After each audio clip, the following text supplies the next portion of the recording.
ಮಾಸ್ಕ್ಮ್ಯಾನ್ ಚಿನ್ನಯ್ಯನ ತನಿಖೆ ಹಾದಿ ಧರ್ಮಸ್ಥಳದಿಂದ ಬೆಂಗಳೂರು ಕಡೆ ಮುಖ ಮಾಡಿದೆ. ತನಿಖೆ ತೀವ್ರಗೊಂಡಿದೆ. ಈ ಹೊತ್ತಲ್ಲೇ ಬುರುಡೆಗೆ ಸಂಬಂಧಿಸಿದಂತೆ ಬಿಗ್ ಬಾಂಬ್ ಒಂದನ್ನ ದೂರುದಾರ ಜಯಂತ್ ಸಿಡಿಸಿದ್ದಾರೆ.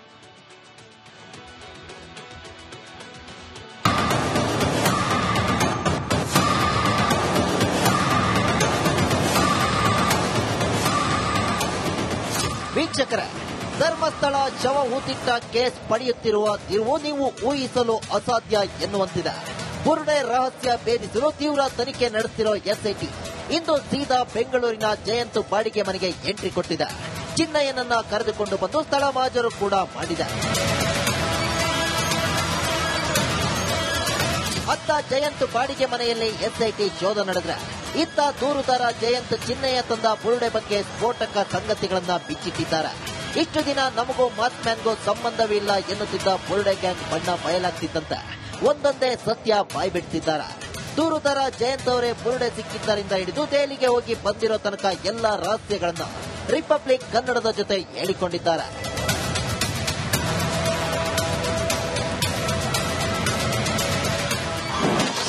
ಚಿನ್ನಯ್ಯನೇ ಬುರುಡೆ ಎತ್ಕೊಂಡು ಬಂದಿದ್ದ. ನಿಮ್ಮ ಕೈಗೆ ಎಲ್ಲಿಂದ ಸಿಕ್ತು ಅಂತ ನಿಮ್ಗೆ ಗೊತ್ತಿಲ್ಲ? ಅಲ್ಲ, ನನಗೆ ಗೊತ್ತು. ಅದು ನನಗೆ ಕೊಟ್ಟಿರೋದು ಯಾರು ಭೀಮ ಇದಲ್ಲ, ಭೀಮ್ ಮನೆ ಕೊಟ್ಟಿರೋದು ಬ್ಯಾಂಗ್ಳೂರಲ್ಲಿ. ನನ್ನ ಮನೆ ತಂದು ಅವನ ಫೋಟೋ ತೆಗೆದು ಕಳಿಸಬೇಕಿತ್ತು ಮೇಡಮ್. ಇವತ್ತೊಂದ ನಂತರ ವಕೀಲರಿಗೆ ಒಂದು ಫೋಟೋ ತೆಗೆದು ಕಳಿಸಬೇಕಿತ್ತು. ಅಂದ್ರೆ ಸುಪ್ರೀಂ ಕೋರ್ಟ್ ವಕೀಲಿಗೆ ಕಳಿಸಬೇಕಂತ ಹೇಳಿ ಇವನ್ನ ಫೋಟೋ ತೆಗಿಸಿ ಅಂತ ಹೇಳಿದ್ರು. ಅದಕ್ಕೆ ಇಟ್ಬಿಟ್ಟು ಫೋಟೋ ಇದೆ. ಅಲ್ಲಿಂದ ಗೊತ್ತಾಗಿರೋದು ಇಷ್ಟೆಲ್ಲ ಬುರುಡೆ ಇದೆ, ಇಷ್ಟೆಲ್ಲ ಬುರುಡೆ ಕಥೆ ಇದೆ. ನಮ್ಮ ಮನೆಯಲ್ಲಿ 2 ದಿನ ಉಳ್ಕೊಂಡಿದ್ದ ಚಿನ್ನವರಿಗೆ ಆಶ್ರಯ ಕೊಟ್ಟಿದ್ದೆ. ಆಶ್ರಯ ಅಂದ್ರೆ ಏಪ್ರಿಲ್ ತಿಂಗಳು ಒಂದು 2 ದಿನ ಮನೆಯಲ್ಲಿ ಊಟ ಹಾಕಿದೆ ಮೇಡಮ್. ನೀವು? ಹೌದು. ಅಂದ್ರೆ ಇವನು ಸ್ಯಾಟಲೈಟ್ ಬಸ್ ಸ್ಟ್ಯಾಂಡ್ ಇಂದ ವಕೀಲ ಹತ್ರ ಕರ್ಕೊಂಡು ಹೋಗ್ಬೇಕಿತ್ತು. ಅವನಿಗೆ ದಾರಿ ಗೊತ್ತಿರಲಿಲ್ಲ. ಅಲ್ಲಿ ಬಂದಿದ್ದ, ಅಲ್ಲಿಂದ ನಾನು ಕರ್ಕೊಂಡು ಹೋದೆ. ವಕೀಲ ಹತ್ರ ಬಿಟ್ಟು ಆನಂತರ ಅವರಿಗೆ ರೂಮ್ ಮಾಡಿಕೊಡ ಅಂತ ಹೇಳಿದ್ರು. ರೂಮ್ ಮಾಡಿಕೊಡು ಅಂತ ಹೇಳುವ ನಾನು ಈ ವಿಷಯ ಗೊತ್ತಾಗ ಅನಿಸುತ್ತೆ, ಇನ್ನು ರೂಮ್ ಮಾಡಿದ್ರೆ ತುಂಬಾ ಡೇಂಜರು, ಅದಕ್ಕೋಸ್ಕರ ಇಲ್ಲ ನಾನೇ ಮನೆಗೆ ಕರ್ಕೊಂಡು ಹೋದ್ನಿ ಅಂತ ಹೇಳಿದೆ. ಹಂಗೆ ಕರ್ಕೊಂಡು ಹೋಗಿ 2 ದಿನ ವಕೀಲ ಹತ್ರ ಇದರ ಕೇಸ್ ಫೈಲ್ ರೆಡಿ ಮಾಡ್ಬೇಕಿತ್ತು. ಅದಕ್ಕೆ ಕರ್ಕೊಂಡು ಬಂದೆ ಮೇಡಮ್. ಬುರುಡೆ ತಂದು ತಿಮರೋಡಿ ಮನೆಯಲ್ಲಿ ಇಟ್ಟೆ. ನಂತರ ಅಲ್ಲಿ ಒಂದು ದೇವಸ್ಥಾನ ಇತ್ತು. ಆಮೇಲೆ ನನಗೆ ಬರುವಾಗ ಒಂದು ಸ್ವಲ್ಪ ಭಯ ಇತ್ತು ತರಲಿಕ್ಕೆ. ಅದಕ್ಕೆ ನಾನು ಅದು ತಂದಿಲ್ಲ. ಮತ್ತೆ ಆ ನಂತರ ಇಲ್ಲಿಗೆ SP ಹತ್ರ ಕೊಡೋಕೆ ನನಗೆ ಹೇಳಿದ್ರು, ಹೋಗಿ ತನ್ನಿ ಅಂತ ಹೇಳಿದ್ರು. ನಾನು ಹೋಗಿ ಅಲ್ಲಿಂದ ನಾನು ತಂದೆ ಮೇಡಮ್. ತಂದು ಮಹೇಶನ್ನ ಮನೆಯಲ್ಲಿ ಇಟ್ಟಿದ್ದೆ.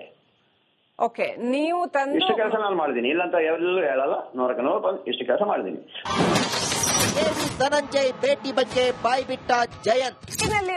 ದೆಹಲಿ ವಕೀಲರು ಅಂತ ಹೇಳಿದ್ರಲ್ಲ, ಸುಪ್ರೀಂ ಕೋರ್ಟ್ಗೆ ಸಲ್ಲಿಸಲಿಕ್ಕೆ ಸುಪ್ರೀಂ ಕೋರ್ಟ್ ವಕೀಲರನ್ನ ಭೇಟಿ ಆಗಬೇಕು. ಅದು ಯಾವ ವಕೀಲರನ್ನ ಭೇಟಿ ಆಗಕ್ಕೆ ಹೋದ್ರೆ? ಇದೇ ವಕೀಲರು.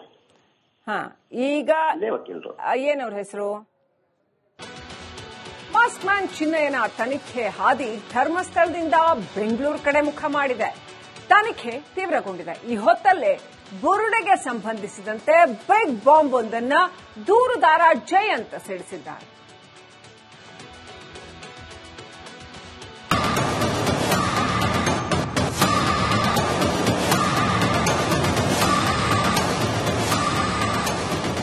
ವೀಕ್ಷಕರೇ, ಧರ್ಮಸ್ಥಳ ಶವ ಹೂತಿಟ್ಟ ಕೇಸ್ ಪಡೆಯುತ್ತಿರುವ ತಿರುವು ನೀವು ಊಹಿಸಲು ಅಸಾಧ್ಯ ಎನ್ನುವಂತಿದೆ. ಬುರುಡೆ ರಹಸ್ಯ ಭೇದಿಸಲು ತೀವ್ರ ತನಿಖೆ ನಡೆಸಿರೋ ಎಸ್ಐಟಿ ಇಂದು ಸೀದಾ ಬೆಂಗಳೂರಿನ ಜಯಂತ್ ಬಾಡಿಗೆ ಮನೆಗೆ ಎಂಟ್ರಿ ಕೊಟ್ಟಿದೆ. ಚಿನ್ನಯ್ಯನನ್ನ ಕರೆದುಕೊಂಡು ಬಂದು ಸ್ಥಳ ಮಹಾಜರು ಕೂಡ ಮಾಡಿದೆ. ಅತ್ತ ಜಯಂತ್ ಬಾಡಿಗೆ ಮನೆಯಲ್ಲಿ ಎಸ್ಐಟಿ ಶೋಧ ನಡೆದ್ರೆ, ಇತ್ತ ದೂರುದಾರ ಜಯಂತ್ ಚಿನ್ನಯ್ಯ ತಂದ ಬುರುಡೆ ಬಗ್ಗೆ ಸ್ಫೋಟಕ ಸಂಗತಿಗಳನ್ನ ಬಿಚ್ಚಿಟ್ಟಿದ್ದಾರೆ. ಇಷ್ಟು ದಿನ ನಮಗೂ ಮಾಸ್ಕ್ಮ್ಯಾನ್ಗೂ ಸಂಬಂಧವಿಲ್ಲ ಎನ್ನುತ್ತಿದ್ದ ಬುರುಡೆ ಗ್ಯಾಂಗ್ ಬಣ್ಣ ಬಯಲಾಗ್ತಿದ್ದಂತೆ ಒಂದೊಂದೇ ಸತ್ಯ ಬಾಯ್ಬಿಡ್ತಿದ್ದಾರೆ. ದೂರುದಾರ ಜಯಂತ್ ಅವರೇ ಬುರುಡೆ ಸಿಕ್ಕಿದ್ದರಿಂದ ಹಿಡಿದು ದೆಹಲಿಗೆ ಹೋಗಿ ಬಂದಿರೋ ತನಕ ಎಲ್ಲಾ ರಹಸ್ಯಗಳನ್ನ ರಿಪಬ್ಲಿಕ್ ಕನ್ನಡದ ಜೊತೆ ಹೇಳಿಕೊಂಡಿದ್ದಾರೆ.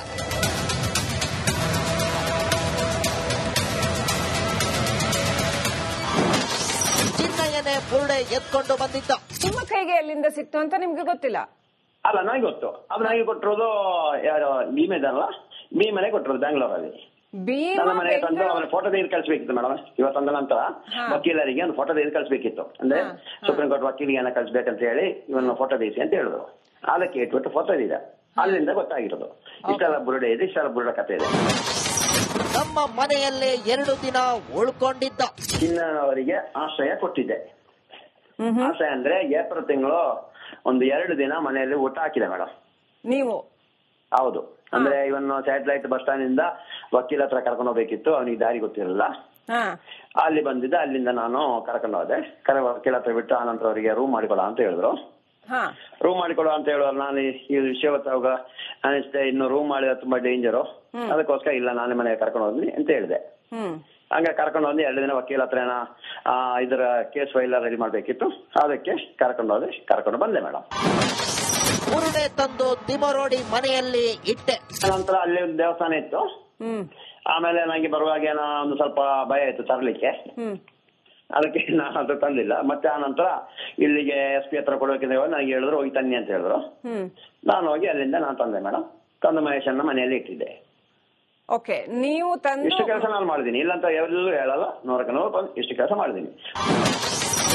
ಧನಂಜಯ್ ಭೇಟಿ ಬಗ್ಗೆ ಬಾಯ್ ಬಿಟ್ಟ ಜಯಂತ್.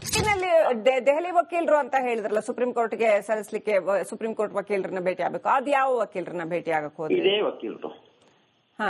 ಈಗ ಏನವ್ರ ಹೆಸರು?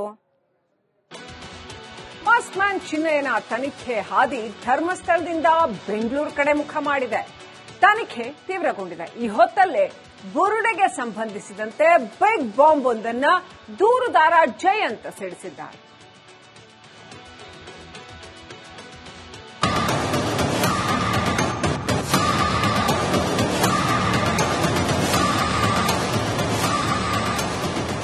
ವೀಕ್ಷಕರ, ಧರ್ಮಸ್ಥಳ ಶವ ಹೂತಿಟ್ಟ ಕೇಸ್ ಪಡೆಯುತ್ತಿರುವ ತಿರುವು ನೀವು ಊಹಿಸಲು ಅಸಾಧ್ಯ ಎನ್ನುವಂತಿದೆ. ಬುರುಡೆ ರಹಸ್ಯ ಭೇದಿಸಲು ತೀವ್ರ ತನಿಖೆ ನಡೆಸಿರೋ SIT ಇಂದು ಸೀದಾ ಬೆಂಗಳೂರಿನ ಜಯಂತ್ ಬಾಡಿಗೆ ಮನೆಗೆ ಎಂಟ್ರಿ ಕೊಟ್ಟಿದೆ. ಚಿನ್ನಯ್ಯನನ್ನ ಕರೆದುಕೊಂಡು ಬಂದು ಸ್ಥಳ ಮಾಜರು ಕೂಡ ಮಾಡಿದೆ. ಅತ್ತ ಜಯಂತ್ ಬಾಡಿಗೆ ಮನೆಯಲ್ಲಿ SIT ಶೋಧ ನಡೆದ್ರೆ, ಇತ್ತ ದೂರುದಾರ ಜಯಂತ್ ಚಿನ್ನಯ್ಯ ತಂದ ಬುರುಡೆ ಬಗ್ಗೆ ಸ್ಫೋಟಕ ಸಂಗತಿಗಳನ್ನ ಬಿಚ್ಚಿಟ್ಟಿದ್ದಾರೆ. ಇಷ್ಟು ದಿನ ನಮಗೂ ಮಾಸ್ ಮ್ಯಾನ್ಗೂ ಸಂಬಂಧವಿಲ್ಲ ಎನ್ನುತ್ತಿದ್ದ ಬುರುಡೆ ಗ್ಯಾಂಗ್ ಬಣ್ಣ ಬಯಲಾಗ್ತಿದ್ದಂತೆ ಒಂದೊಂದೇ ಸತ್ಯ ಬಾಯ್ಬಿಡ್ತಿದ್ದಾರೆ.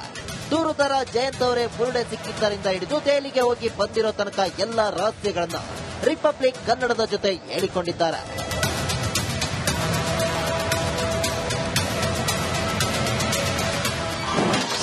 ಚಿನ್ನಯ್ಯನೇ ಬುರುಡೆ ಎತ್ಕೊಂಡು ಬಂದಿದ್ದ. ನಿಮ್ಮ ಕೈಗೆ ಎಲ್ಲಿಂದ ಸಿಕ್ತು ಅಂತ ನಿಮ್ಗೆ ಗೊತ್ತಿಲ್ಲ?